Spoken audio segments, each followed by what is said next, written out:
میرا سوال آپ سے یہ ہے کہ آن لائن ارننگ کے میجر جو پلیٹ فارمز ہیں تو لوگ ان کی جانب کافی متوجہ ہیں، تو میرا سوال آپ سے وہ یہ ہے کہ ان کو استعمال جو ہے کرنے میں ہمیں کون سی احتیاط کرنی چاہیے، اور اس میں جو خاص کر ایک فری لانسنگ کا فیکٹر ہے، اس کے حوالے سے شریعت ہماری کیا رہنمائی جو ہے وہ کرتی ہے؟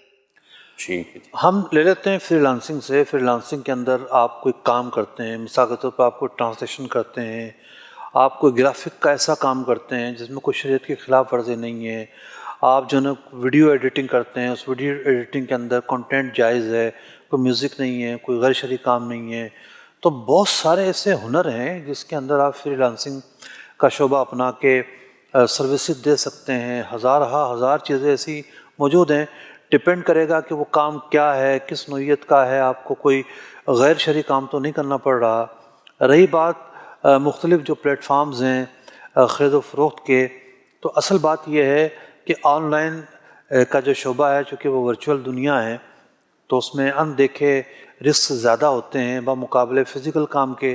تو ہم تو ایک مسلمان کی حیثیت سے جو فزیکل ایکٹیویٹی ہو رہی ہیں لین دین کی، کاروبار و تجارت کی، اس میں بہت زیادہ کمزور ہیں۔ اس کی جو بنیادی باتیں وہ ہمیں نہیں پتہ۔ ایسا نہیں ہے کہ جو آن لائن کام کرنے کے لیے شرعیہ ریگولیشنز ہیں وہ کوئی الگ سے ہوں گی، یہی ریگولیشنز ہیں، یہی احکام ہیں، یہی طریقے ہیں، کوئی ایکسٹرا چیزیں ہمارے اوپر عائد نہیں ہوتی۔ لیکن کیا ہے کہ ہمیں پتہ ہونا چاہیے، دو چار چیزیں میں بیان کر دیتا ہوں ورنہ تو بہت ڈیٹیل تر معاملہ ہے۔ اولاً تو ایک مسلمان کو یہ چاہیے جو کاروبار و تجارت کرتا ہے کہ وہ سیکھے کہ کاروبار میں، تجارت میں کیا حلال ہے کیا حرام ہے، product wise and method wise, دونوں جہتوں سے اس پر علم دین حاصل کرنا فرض ہے۔ جو چیز آپ کی ملکیت میں نہیں ہے، آپ اس کے مالک نہیں ہیں، آپ نے پرچیز نہیں کی کوئی چیز، آپ اس کو آگے نہیں بیچ سکتے۔ ایک تو یہ خرابی ہے۔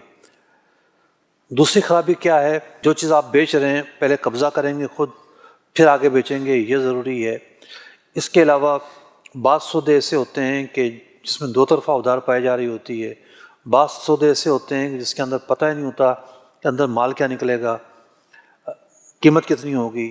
تو یوں آن لائن کے اندر اس طرح کے کیس کم ہوتے ہیں، اگرچہ کہ چیزیں پتہ ہوتی ہیں کیا چیزیں ہیں، پرائز کیا ہے، کس کوالٹی کی ہے، جتنا لکھا جا سکتا ہے بڑے پلیٹ فارمز پر لکھا ہوا ہوتا ہے۔ لیکن جو تیزی ہے نا، تیزی کی وجہ سے زیادہ غلطیاں ہو رہی ہوتی ہیں۔ جو لوگ ڈراپ شپنگ کی طرف جا رہے ہوتے ہیں وہ تیزی کی وجہ سے جا رہے ہوتے ہیں کہ ابھی مال ہے نہیں، گاہک لگا ہوا ہے، اب اس کو ہم مال نہ ہوتے ہوئے بھیج دیں، کسی اور سے منگا کر ڈائریکٹ بھیج دیں، تو یہ وہ پرابلمز ہیں جس کی وجہ سے خرابیاں پیدا ہو رہی ہوتی ہیں۔